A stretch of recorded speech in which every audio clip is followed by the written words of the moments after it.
మీ ఎలాంటి వ్యాపార ప్రకటనలకైనా వెంటనే మా ఛానల్ సంప్రదించండి. ప్రస్తుతం మనతో పాటు ప్రముఖ ఆధ్యాత్మికవేత్త, astrologer professor doctor Mallapudi Satyanarayana Murthy గారు ఉన్నారు. గురువుగారితో మాట్లాడేద్దాం. నమస్కారం గురువు. నమస్కారం మణికంఠ గారు. గురుగారు, 2026 ఓవరాల్గా సింహరాశి వారి స్థితిగతులు ఈ కొత్త సంవత్సరం ఏ విధంగా ఉండబోతున్నాయి? సంవత్సరం అంతా కూడా ఎలాంటి జాగ్రత్తలు, దైవారాధనలో ఉంటే కనుక విశేషమైన ఫలితాలు వీళ్ళు పొందే అవకాశం ఉంటుందంటారు? సింహరాశి వారు ఎప్పుడు కూడా సింహాలే, పంతులు గారు ఫీజులో ఎగ్గొట్టరు అనమాట. అయితే ఈ నూతన సంవత్సరంలో వాళ్ళకి సప్తమంలో రాహు మనకి ఉన్నాడు, శని వక్రించి మనకి మీనరాశిలో ఉన్నాడు, కేతువు సింహరాశిలో ఉన్నాడు. అక్టోబర్ వరకు ఇలా ఉన్నటువంటి రాహుకేతువులు వాళ్ళు అక్టోబర్ నెలాఖరు దాటిన తర్వాత ఏమవుతుందంటే కర్కాటక రాశిలోకి కేతువు, రాహువేమో మకర రాశిలోకి వచ్చేస్తారు. ఈ యొక్క గురుడు వచ్చేసి మనకి కేతువుతో కలుస్తారు. దానివల్ల ఏమవుతుందండి, గురుకేతువులు ఇద్దరూ కూడా ఒక చోటకు వచ్చారు కాబట్టి కర్కాటక రాశిలోకి మనకి పరిస్థితులు సింహరాశి వారికి అనుకూలంగా ఉంటాయి. వీళ్ళు శారీరక శ్రమ చాలా ఎక్కువగా ఉంటుంది. అంటే పిల్లల రీత్యా వీళ్ళు పాపం చాలా ఎక్కువ మదన పడతారు. అండ్ దీనికోసం వీళ్ళందరూ ఏం చేశారంటే ఇల్లులు ఒక చోట సొంత ఇల్లులు మంచిగా ఉన్నప్పటికీ కూడా పిల్లలకు సంబంధించి వేరే కాలేజీలో జరిపించినప్పుడు అక్కడ ఇల్లులకు అద్దెకి తీసుకోవడం, అపార్ట్మెంట్ అద్దెకి తీసుకోవడం, ఇలా చాలా కష్టాలు పడ్డారు వాళ్ళు. లేకపోతే పిల్లలు పడుకుంటున్నారు, లేచి వెళ్ళట్లేదు కాలేజీకి. సరే, అధిక ప్రయాస, అధిక ఖర్చు. వీళ్ళ ఆఫీస్కి కారులో మళ్ళీ 250 మైళ్ళు వెళ్ళాలి. ఇవన్నీ ఇలా. అలాగే నూతన వస్త్రాలంకరణ, తర్వాత జీవితం అంతా కూడా కొత్తదనంగా అనిపించడం. ఈ 2026 సంవత్సరంలో వసంతాలు, నవవసంతాలు ఉంటాయి.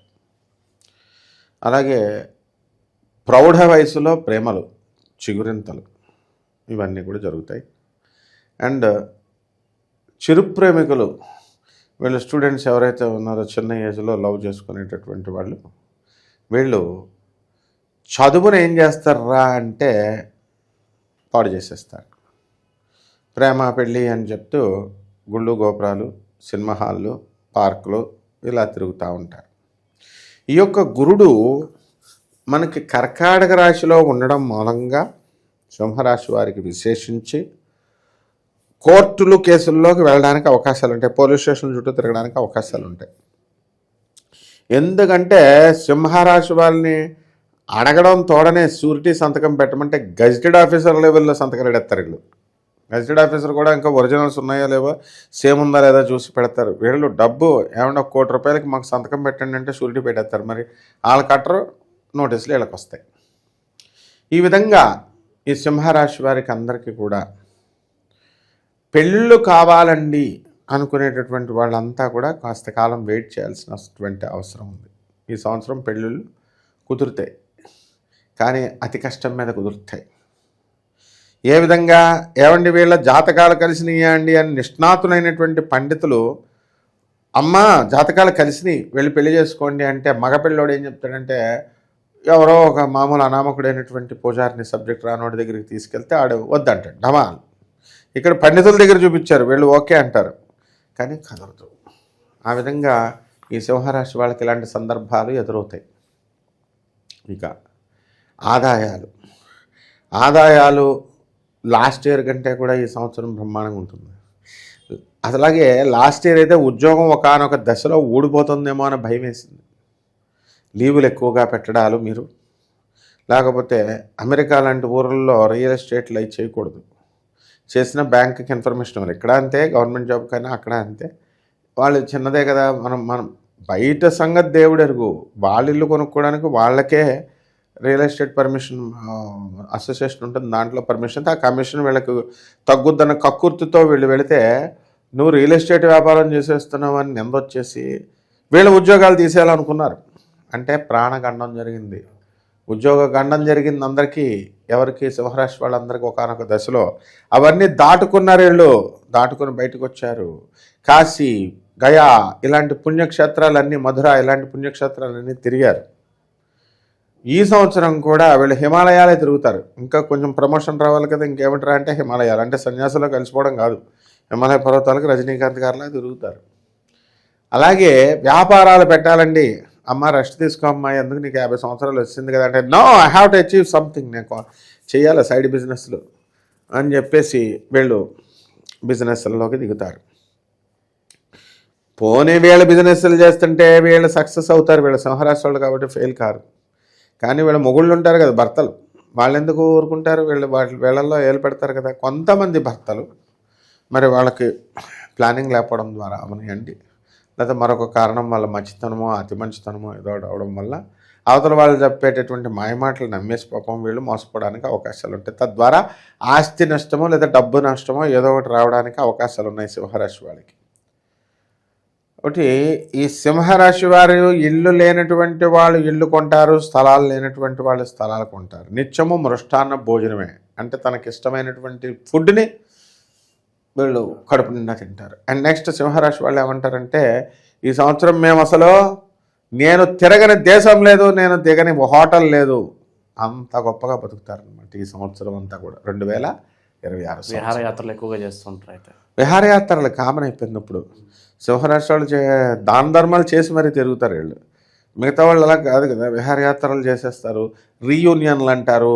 చిన్నప్పుడు విడిపోయినటువంటి ఫ్రెండ్స్, ఇప్పుడున్న ఫ్రెండ్సే దిక్కు లేదంటే వీళ్ళు చిన్నప్పుడు ఎప్పుడో మనతో పాటు ఫస్ట్ క్లాస్లో చదివారండి, 10th క్లాస్ వరకు నండి ఫ్రెండ్స్, మేము రీయూనియన్ అండి, కలుసుకుంటున్నామండి, మళ్ళీ ఒకళ్ళొకళ్ళు వండుకొని తింటున్నామండి అంటారు. ఇలాగనమాట. అంతా కూడా ఖర్చు అధికంగా అవ్వడానికి అవకాశాలు ఉంటాయి. నిరుద్యోగుల పరిస్థితి ఏంటి గురుగారు? మరి శుభవార్త ఏమైనా వినే అవకాశం ఉందా?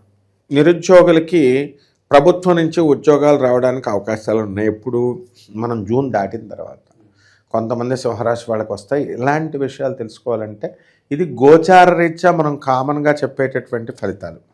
అయితే అవి వ్యక్తిగతంగా నిశితంగా మనం పరిశీలించి వాళ్ళ వ్యక్తిగతంగా వాళ్ళ రాశుల్లోకి ఏ ఏ గ్రహాలు వచ్చినాయో అవన్నీ కూడా మనం చూసి పరిశీలన చేసి చెప్తాం కాబట్టి వాటి ఫలితాలు డిఫరెంట్గా ఉంటాయి.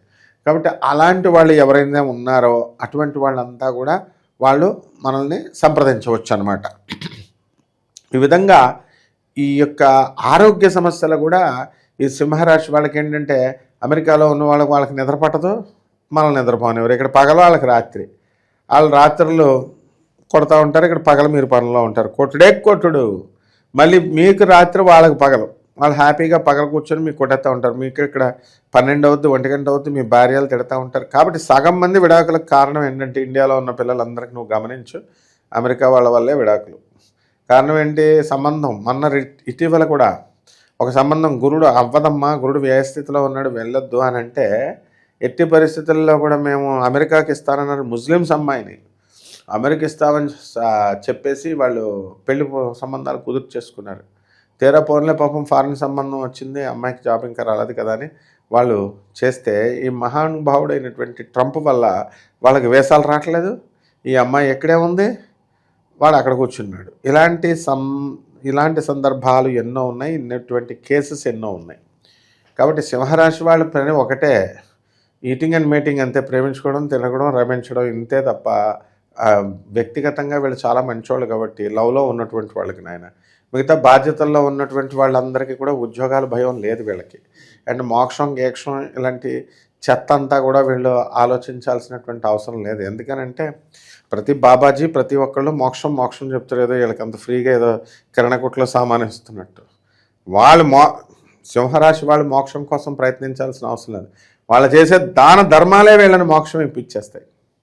అందువల్ల ఎట్టి పరిస్థితుల్లో కూడా సింహరాశి వాళ్ళందరికీ కూడా సూపర్బ్గా ఉంది నాయన, సూపర్. ఇక పరిహారాల విషయానికి వస్తే ఎటువంటి పరిహారాలు బాగా అవసరం అంటారు గురుగారు? సింహరాశి వాళ్ళందరూ కూడా పరిహారాలు మనకి కొన్ని చేసుకోవాలమ్మా. వీళ్ళు సప్తమంలో ఉన్నటువంటి రాహువు, అష్టమంలో ఉన్నటువంటి శనిగ్రహ ప్రభావాల వల్ల కొంచెం ఇబ్బంది పెడతాయి. అందువల్ల అక్టోబర్ నెల దాటిన తర్వాత వీళ్ళందరికీ కూడా కాస్త పరిస్థితి బాగుంటుంది. శత్రు పీడన ఇవన్నీ కూడా పోతాయి. అందువలన ఈ యొక్క సింహరాశి వాళ్ళంతా కూడా రాహు జపం చేసుకోవాలా, రాహు స్తోత్రాలు చదవాలా. రాహుకి కిలోంపావు మినుములను ఆవుపేట రంగు ఉన్నటువంటి వస్తువులనిచ్చి మనము చక్కగా వస్త్రాలనిచ్చి పేద బ్రాహ్మణికి శనివారం నాడు ఉదయం 8 గంటలకు దానం చేసుకోవాలా. అదేవిధంగా ఈ యొక్క శని జపం చేసుకోవాలి, శని స్తోత్రాలు చదవాలి. శనికి కిలోంపావు నల్ల నువ్వుల్ని నల్లని వస్త్రాన్ని ఇచ్చి పేద బ్రాహ్మణులకి మనము శనివారం నాడు ఉదయం 8:05కి ప్రదక్షిణలు చేసుకోవాలి. ఆ తర్వాత ఈ రెండూ కాకుండా చక్కగా మనకి పితృదేవతల శాపాలు ఇవన్నీ కూడా వ్యక్తిగత జాతకాల్లో తెలుస్తాయి. గురుకేతువులు ఈ సంవత్సరం అంతా కలుస్తున్నారు కాబట్టి వీళ్ళంతా కూడా కొన్ని పితృదోష సంబంధమైనటువంటి కార్యక్రమాలు చేసుకుంటే మంచిది. మనకి ఎలాగో గోకర్ణం ఉంది కాబట్టి అక్కడికి వెళ్ళాలనుకుని తాహత ఉన్న వాళ్ళు అక్కడికి వెళ్ళి అక్కడ మనం పిండ ప్రధానాలు ఇవన్నీ కూడా చేసుకోవచ్చు. ఏమంటే మా దగ్గర అంత డబ్బులు లేవండి అనేటటువంటి వాళ్ళు ఇక్కడే చేసుకోవచ్చు, ఎక్కడైనా పర్వాలేదు అనమాట. మొట్టమొదట మెయిన్గా ఏంటంటే పేదవాళ్ళకి, అనాథలకి, సాధువులకి ఇలాంటి వాళ్ళకి మనం దాన ధర్మాలు చేసుకోవడం ద్వారా మాత్రమే మనకి ఇహపర సౌఖ్యాలు వస్తాయి, మోక్షం వస్తుంది. అండ్ కాలభైరవ అష్టకం చదువుకుంటే సరిపోతుంది. ఆయన ఓవరాల్గా సింహరాశి వాళ్ళ పరిస్థితి ఈ 2026 ఏ విధంగా ఉండబోతుందో చాలా మంచి అనాలిసిస్ అందించారు. ధన్యవాదాలు. ధన్యవాదాలు.